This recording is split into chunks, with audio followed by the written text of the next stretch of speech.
Hi guys, I am Thierry.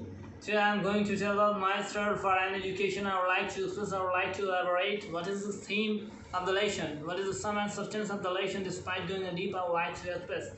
Actually, in this lesson, we find that however difficulties comes in our life, we should never be discouraged, we should never be disappointed, and we should go until we get success. This lesson tells us that how many type of difficulties comes in our life, we should never care about difficulties, but we should go until we get success, until we get our aim.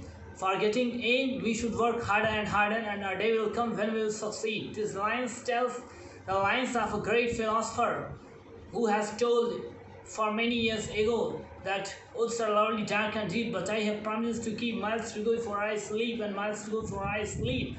These lines tells us that how many difficulties, courage, how many falters comes in our life. We should not care, we should not think about falters, but we should go so until we get success.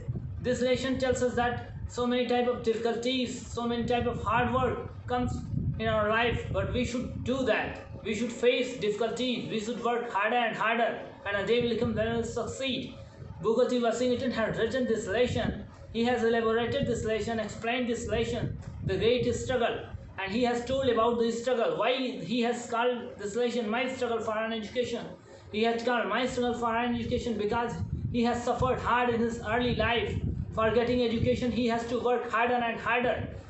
And a day will come when he will get admission in Hampton-Norman Agriculture Institute in Virginia. Actually, this school was situated Hampton-Norman Agriculture Institute in Virginia, and Booker T. Washington is in his early life he was very poorest of the poor student. He was working in a coal mine for expenses, for money. He was working in a coal mine even as he was 12 years old. And one day he was heard by two coal miners about the great school, Hampton-Norman Agricultural Institute in Virginia. Then he had never heard. And then he made up his mind to go Hampton-Norman Agricultural Institute in Virginia. But there were so many type of difficulties in his life, and he had no money. He had no permission to go Hampton-Norman Institute. Then he got permission. His mother, but at that time his mother was ill. His mother was not so healthy that she could get permission her. But he got a half-hearted permission from her mother, and Brooker was feeling very very unnormal for leaving her mother, and his elder brother John helped him.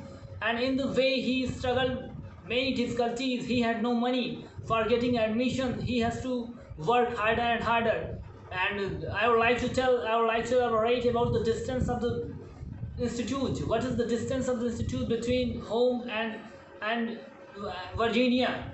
The distance of the institute was near about 500 miles, and at that time there was no train, there was no any type of vehicles by riding which there he had to go. And for suffering many difficulties, he was going on, and in the way he suffered harder and harder, and by walking in streets, begging rides both in wagons and a car. In the way he suffered hard, and he worked for money under a sea for many days.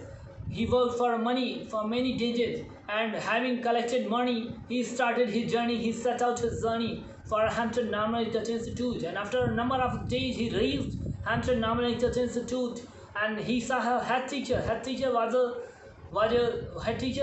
she, and she could not, and he could not attracted her, and she was not more attracted by Washington. Then